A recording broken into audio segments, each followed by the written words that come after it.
ओम शांति। आज 12 दिसंबर 2024 के साकार मधुर महावाक्य है। आज सतगुरुवार वरदानी दिवस की सभी को बहुत बहुत हार्दिक शुभकामनाएं। वरदानी दिवस पर अमृत वेले से ही आँख खुलते ही हम बाबा से वरदान लेते हैं और उनकी वरदानी दृष्टि से खुद को शक्तिशाली बनाते हैं। आज भी बाबा का बहुत ही सुंदर सुखद वरदान है, सदा निश्चित विजयी भव। जो बच्चे बाबा के स्नेही हैं वो हमेशा उड़ती कला का अनुभव करते हैं। एक सेकंड में बाप दादा की गोद में पहुंच जाते हैं। ये स्नेह की छत्र छाया ऐसी छाया है जिसमें माया नहीं आ सकती। एक सेकंड में मेहनत मोहब्बत में बदल जाती है। ऐसी स्नेही आत्माएं सदा निश्चिंत रहती हैं, मोहब्बत में रहती हैं। यही उड़ती कला का सहज साधन है। सदा निश्चिंत रहना है तो सदा के स्नेही बनो। अचल अडोल बनने का बहुत सुंदर साधन बाबा ने बताया। अचल अडोल तभी रह सकेंगे जब ये स्मृति होगी कि जो भी दृश्य है ये कल्प पहले वाला है, नथिंग न्यू। श्रीमद् भगवत गीता की बात बाबा ने याद दिलाई कि मेरे पास 2 प्रकार के बच्चे हैं। एक है विनाश काले प्रीत बुद्धि और दूसरे हैं विनाश काले विपरीत बुद्धि। जो विपरीत बुद्धि वाले हैं वो आपकी बातों पर हंसते हैं। जब आप कहते हो विनाश सामने है तो वो हंसी उड़ाते हैं। बाबा कहते मैं बैठा तो नहीं रहूँगा, मुझे ड्यूटी मिली है पतितों को पावन बनाने की। मैं अपनी ड्यूटी पूरी करके चला जाऊँगा। नई दुनिया में, सतयुगी दुनिया में श्री लक्ष्मी नारायण का राज्य होगा। एक धर्म, एक राज्य, एक भाषा होगी। आप ऐसी दुनिया में जाने की तैयारी कर रहे हो। उस तैयारी में एक तैयारी है, पढ़ाई कभी मिस नहीं करनी है। ईश्वरीय पढ़ाई हर रोज पढ़नी है। इसमें अथाह कमाई है, जन्म जन्मांतर के लिए कमाई है। ध्यान रहे, लिंक नहीं टूटना चाहिए। कहीं पर भी जाते हैं, भारत में है, विदेश में है, तो भी बाबा की मुरली ज़रूर सुननी है। बाबा मुरली भेजते हैं हमारे पास तो हमें मुरली को ध्यान से सुनना है, आनंद लेना है। माया ये लिंक रखने नहीं देती है और हम सबको ऐसा अपना एक अच्छा रिकॉर्ड बनाना है। जब से हम बाबा के बने, हमने प्रतिदिन बाबा की मुरली सुनी, उसका सुख लिया और उसका स्वरूप बने। अपने ऊपर खुद अटेंशन देना है, हमारी मुरली कभी मिस ना हो। पहले से ही पूर्व तैयारी करेंगे। 2025 में भी ऐसा दृढ़ता भरा संकल्प रखते हुए मुझे अपना रिकॉर्ड बनाना है कि मैंने प्रतिदिन ईश्वरीय महावाक्य सुने और उसका अनुभव भी किया। बहुत सुंदर बात बाबा ने कही कि मैं जो तुम्हें पढ़ाई पढ़ाता हूँ, इससे आप क्या से क्या बन जाते हो। विचार करो, क्या थे, क्या बन गए, क्या बनना है। बाबा आए ही हैं ईश्वरीय पढ़ाई पढ़ाने के लिए, इसलिए रेगुलर बनो। बाबा ने अपने कर्तव्य के बारे में बताया। मैं स्वयं करण करावनहार हूँ, करता भी हूँ और कराता भी हूँ। इस त्रिमूर्ति के द्वारा, प्रजापिता ब्रह्मा द्वारा स्वर्ग की स्थापना, शंकर द्वारा पुरानी दुनिया का विनाश, विष्णु द्वारा नई दुनिया की पालना। इसलिए उनको करण करावनहार कहते हैं। बाबा कहते हैं मैं सुनार भी हूँ, धोबी भी हूँ, व्यापारी भी हूँ। कोई विरला व्यापारी ये व्यापार करे, क्योंकि ये ज्ञान रत्नों का व्यापार है। जो बच्चे अच्छी रीति ज्ञान रत्नों को धारण करते हैं वही देव पद को प्राप्त करते हैं। अंत में सब साक्षात्कार होगा। क्या पुरुषार्थ किया, ऐसा कोई कर्म नहीं करना जो नसीब कूटना पड़े। कई अपना नसीब कूटते रहते हैं, बार बार कहते हैं मेरी तकदीर अच्छी नहीं, मेरा भाग्य अच्छा नहीं। बाबा अंत में सब साक्षात्कार कराएंगे।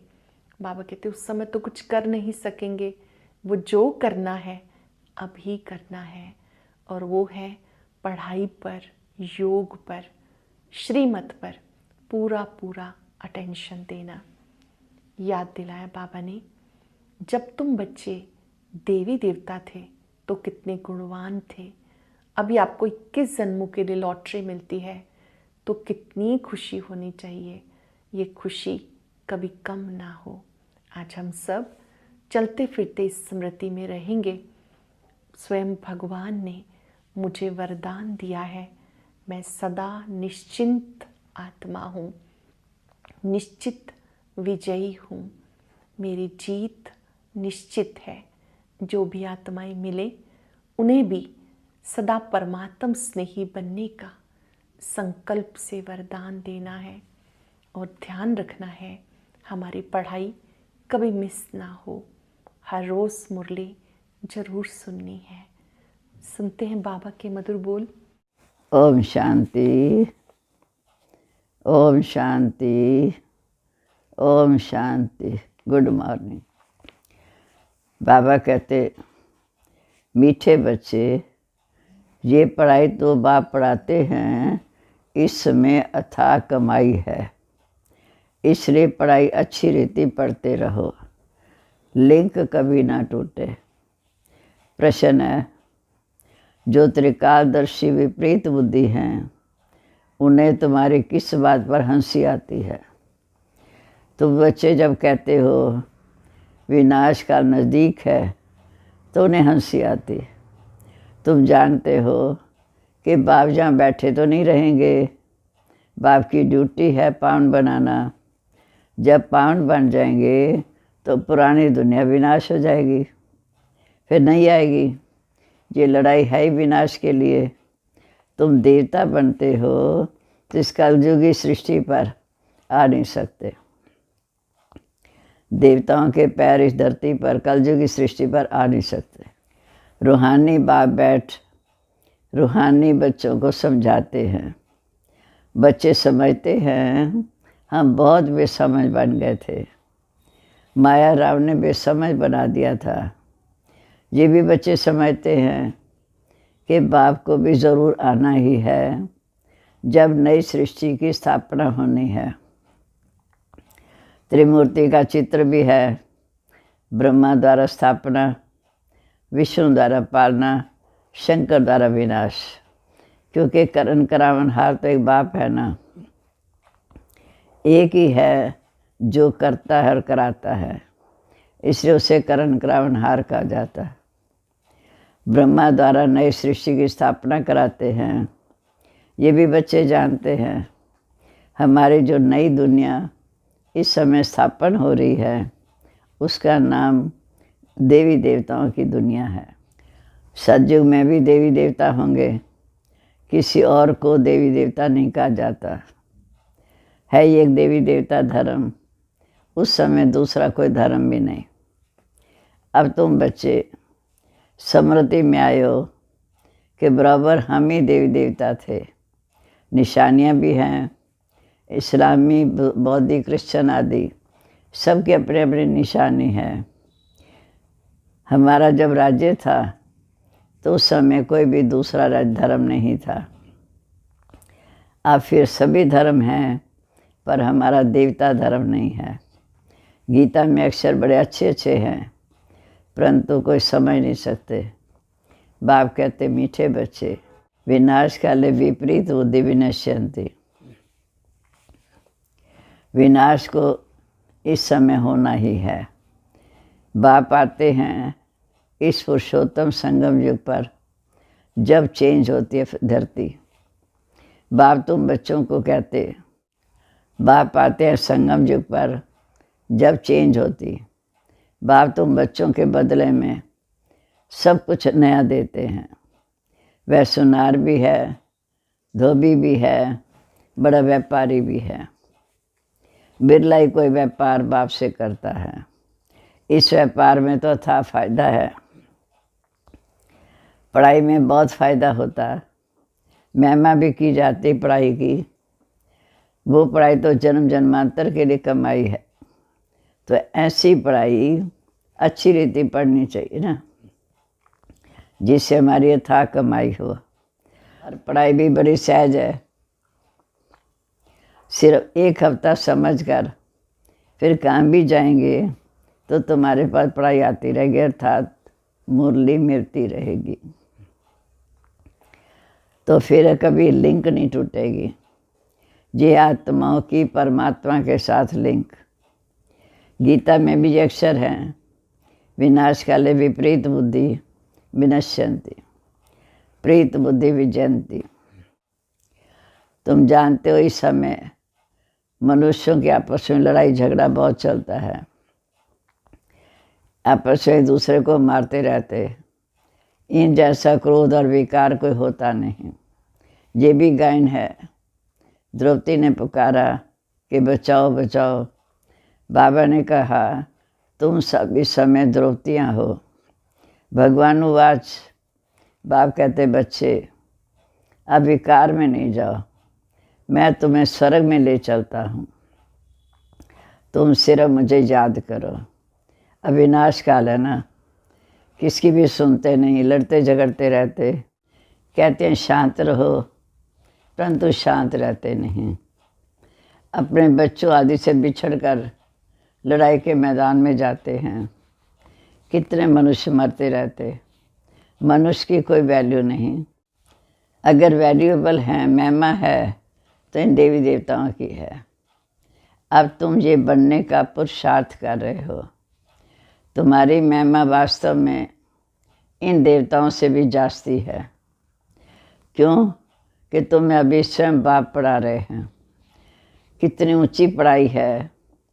पढ़ने वाले बहुत जन्मों के अंत में जब बिल्कुल तम प्रधान है, मैं तो सदैव सतो प्रधान हूँ, तो मैं आकर तुम्हें तम प्रधान से सतो प्रधान बनाता हूँ। बाप कहते मैं तुम बच्चों का ओबीडियंट सर्वेंट बनकर आया हूँ। विचार करो हम कितने छीछी बन गए हैं। सतयुग में कितने ऊंचे देवता थे, आज कितने छीछी बन गए। बाप भी हमको बाबा बनाते हैं। भगवान बैठ मनुष्यों को पढ़ाकर कितना ऊंचा बनाते हैं। बाप खुद कहते मैं बहुत जन्मों के अंत के जन्म में जब तुम सबको तम प्रधान हो गए, सतो प्रधान बनाने आया हूँ। अभी तुमको पढ़ा रहा हूँ। बाप कहते मैंने तुमको स्वर्गवासी बनाया, फिर तुम नरकवासी कैसे बने। गायन भी है, विनाश काले विपरीत बुद्धि विनश्यन्ति, प्रीत बुद्धि विजयन्ति।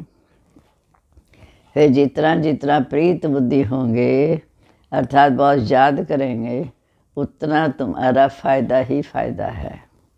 लड़ाई का मैदान है ना। कोई भी ये नहीं जानते कि गीता में कौन सी युद्ध लड़ी। उन्होंने तो फिर कौरव और पांडवों की युद्ध दिखाई। कौरव संप्रदाय, पांडव संप्रदाय भी हैं। पांडव उनको कहा जाता है जो बाप को जानते हैं, बाप से प्रीत बुद्धि है। कौरव उनको कहा जाता है जो बाप से विपरीत बुद्धि है। अक्षर बहुत अच्छे अच्छे समझने लायक हैं। अभी है संगम युग। तुम बच्चे जानते हो इस समय नई दुनिया की स्थापना हो रही है। बुद्धि से काम लेना है। अभी तुम्हारी कितनी बड़ी आयु है। सतयुग में कितने थोड़े मनुष्य होंगे। छोटा झाड़ होगा, वही झाड़ फिर धीरे धीरे बड़ा होता। मनुष्य सृष्टि रूपी ये उल्टा झाड़ कैसे है, ये भी कोई समझता नहीं। इनको कल वृक्ष कहा जाता है। वृक्ष की भी नॉलेज चाहिए ना। और वृक्षों की नॉलेज तो बहुत बहुत ईजी है, झट बता देंगे। इस वृक्ष की नॉलेज भी ऐसी ईजी है, परंतु ये है ह्यूमन वृक्ष, मानवी। मनुष्यों का अपने वृक्ष का ही पता नहीं है। कहते भी हैं गॉड इज क्रिएटर, तो जरूर चेतन है। बाप बीज रूप चेतन है, उनमें ही सारी रचना होती। तो बाप बैठ समझाते हैं,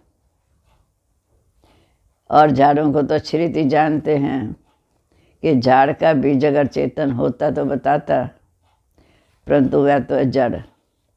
अब तुम बच्चे रचता रचना के राज को जानते हो। ये सत्य है, चेतन है, ज्ञान का सागर है। चेतन में तो बातचीत कर सकते हैं ना। मनुष्य का तन सबसे अमूल्य गाया जाता, इसका मूल्य कथन नहीं कर सकते। तो बाप आकर आत्मा को समझाते हैं, तुम रूप भी हो, बसंत भी हो। बाप है ज्ञान का सागर, उनसे तुमको रतन मिलते हैं। ये ज्ञान रतन है, जिन रत्नों से वह रतन भी तुमको ढेर मिल जाते हैं। जितने ज्ञान रतन धारण करेंगे उतने दूसरे रतन भी ढेर मिल जाएंगे। लक्ष्मी नारायण के पास देखो कितने रतन हैं। हीरे जवाहरातों के महलों में रहते हैं, उसका नाम ही है स्वर्ग, जिसके तुम मालिक हो। कोई गरीब को अगर अचानक लॉटरी मिलती है तो पागल हो जाते हैं खुशी से। तो बाबी कहते आगे तुमको पता पड़ेगा कि माया कितने इतने अच्छे अच्छे बच्चों को हपका लेती है, एकदम खा लेती है। तुमने सर्प को देखा, मेंढक को कैसे पकड़ता है, जैसे गज को ग्राह हप कर लेते। सर्प मेंढक को एकदम हप कर देता। माया भी ऐसी है, बच्चों को जीते जी पकड़कर एकदम ख़त्म कर देती, अर्थात गिरा देती। फिर वह कभी बाप का नाम भी नहीं लेते। योग बल की ताकत तुम्हारे में कम है, सारा मदार है योग बल पर। जैसे सर्प मेंढक को हप करता, ऐसे तुम सारी बादशाही को हप कर लेते हो। सारे विश्व की बादशाही तुम सेकंड में ले लेंगे। बाप कितना सहज युक्ति बताते हैं, कोई हथियार आदि नहीं।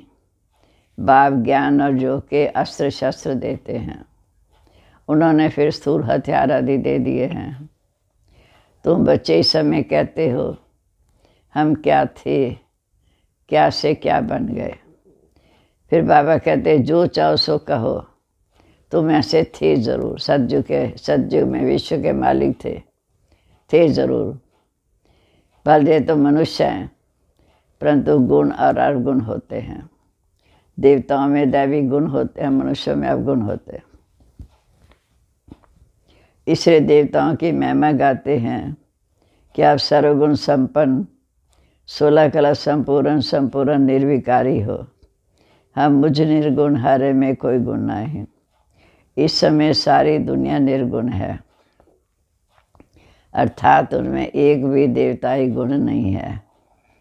बाप से गुण सिखाने वाला उनको ही नहीं जानते, इसलिए कहा जाता विनाश काले विपरीत बुद्धि। अविनाश तो होना ही है। इसी संगम पर जब पुरानी दुनिया विनाश होती तो उस समय नई दुनिया भी स्थापन होती। इसको कहा जाता है विनाश काल। ये है अंतिम विनाश। फिर आधा कल कोई लड़ाई आदि होती नहीं। सतयुग त्रेता में कोई लड़ाई होती नहीं। मनुष्यों को कुछ पता नहीं कि हम विनाश काले विपरीत बुद्धि हैं, तो ज़रूर पुरानी दुनिया का विनाश होगा ना। इस पुरानी दुनिया में कितनी आपदाएं हैं, मरते ही रहते। बाप इस समय की हालचाल बताते हैं। फर्क देखो कितना है। तुम जानते हो कि आज के भारत का क्या हाल है, कल यही भारत होगा जो सोने की चिड़िया होगा। ये आज और कल का खेल है। तुम जानते हो पहले यही नई दुनिया कितनी छोटी थी, अर्थात संख्या कम थी। वहाँ तो महलों में कितने हीरे जवाहरातों के महलों में रहते हैं। भक्ति मार्ग में तुम्हारा मंदिर कोई कम थोड़ी है। सिर्फ कोई एक सोमनाथ का मंदिर थोड़ी होगा। एक कोई बनाएगा तो उसको देखकर और भी बनाएंगे। एक सोमनाथ मंदिर से भी कितना लूटा है, फिर बैठ अपना यादगार बनाया है। तो दीवारों में पत्थर आदि लगाए।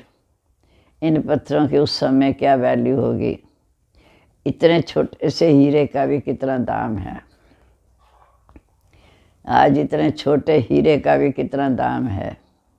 बाबा जौहरी था, 1 रत्ती का हीरा होता था तो 90 रुपये रत्ती। अभी तो उसकी कीमत हज़ारों रुपया है, मिलते ही नहीं। बहुत वैल्यू बढ़ गई है। इस समय विदेश आदि तरफ बहुत धन है, परंतु सज्जों के आगे ये धन कुछ भी नहीं है। अब आप कहते बच्चे विनाश काल विपरीत बुद्धि हैं। तुम कहते हो विनाश समीप है, तो मनुष्य हंसते हैं।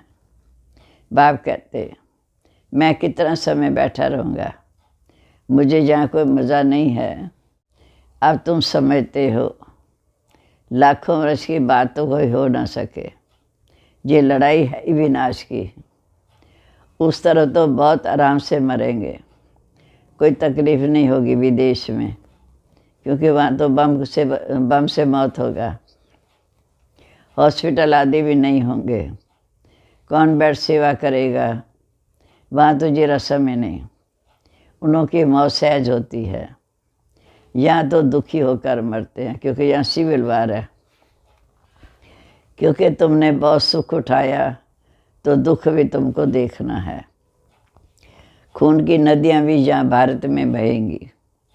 वह समझते हैं ये लड़ाई फिर शांत हो जाएगी, परंतु शांत तो होनी नहीं। मरुआ मौत मलू का शिकार। कईयों के लिए मौत होगा, कईयों के लिए स्वर्ग की बादशाही का शिकार होगा। तुम देवता बनते हो। जब तुम देवता बनते हो तो कलयुगी छीछी सृष्टि पर तो तुम आ नहीं सकते। गीता में भी है भगवान उवाच, विनाश भी देखा, स्थापना भी देखी साक्षात्कार में। तो ये साक्षात्कार सब अंत में होंगे। फलाने फलाने ये बनते हैं, फिर उस समय रोएंगे, बहुत पछताएंगे, नसीब कूटेंगे, लेकिन उस समय कुछ कर नहीं सकेंगे। ये तो 21 जन्मों की लॉटरी है। समृद्धि तो आती है ना। साक्षात्कार बगैर कोई सज़ा नहीं मिल सकती। ट्रिब्यूनल बैठती है। इसलिए बाबा कहते बच्चे पुरुषार्थ करके अपना भाग्य बना लो। अच्छा, मीठे मीठे सिक्के रदे बच्चों प्रति माता पिता बाप दादा का याद प्यार। Good morning. रूहानी बाप की रूहानी बच्चों को नमस्ते। हम रूहानी बच्चों की रूहानी बाप दादा को नमस्ते। नमस्ते बाबा, गुड मॉर्निंग। शुक्रिया बाबा, शुक्रिया। कैसे हमें सारी समझानी देकर हमारा जीवन बना रहे हो। धारणा के लिए मुख्य सार। पहली पॉइंट, स्वयं में ज्ञान रत्न धारण कर रूप बसंत बनना है। ज्ञान रत्नों से विश्व की बादशाही की लॉटरी लेनी है। दूसरा, इस विनाश काल में बाप से प्रीत रख एक ही याद में रहना है। ऐसा कोई कर्म नहीं करना जो अंत समय पछताना पड़े या नसीब कूटने पड़े। वरदान है, सदा स्नेही बन। उड़ती कला का वरदान प्राप्त करने वाले निश्चित विजयी निश्चिंत भव। सदा स्नेही बन। उड़ती कला का वरदान प्राप्त करने वाले निश्चित विजयी निश्चित भव। स्नेही बच्चों को बाप दादा द्वारा उड़ती कला का वरदान मिल जाता है। उड़ती कला द्वारा सेकंड में बाप दादा के पास पहुंच जाओ। तो कैसे भी शुरू में आई हुई माया आपको छू नहीं सकेगी। परमात्म छत्र छाया के अंदर माया आ नहीं सकती। स्नेह मेहनत को मनोरंजन में परिवर्तन कर देता है। स्नेह हर कर्म में निश्चित विजयी स्थिति का अनुभव कराता है। स्नेह बच्चे हर समय निश्चिंत रहते हैं। स्लोगन है, नथिंग न्यू की स्मृति से सदा चल रहो, खुशी में नाचते रहो। नथिंग न्यू की स्मृति से सदा चल रहो तो खुशी में नाचते रहो। ओम शांति। ज्ञान मिलने के बाद भी कई ब्राह्मण बच्चों की शिकायत रहती है कि प्राप्ति नहीं हो रही, खुशी नहीं रहती। तो आज के ज्ञान मोती में बाबा ने इसका मुख्य कारण बताया है। जानने के लिए ऊपर दिए गए बॉक्स पर क्लिक करें।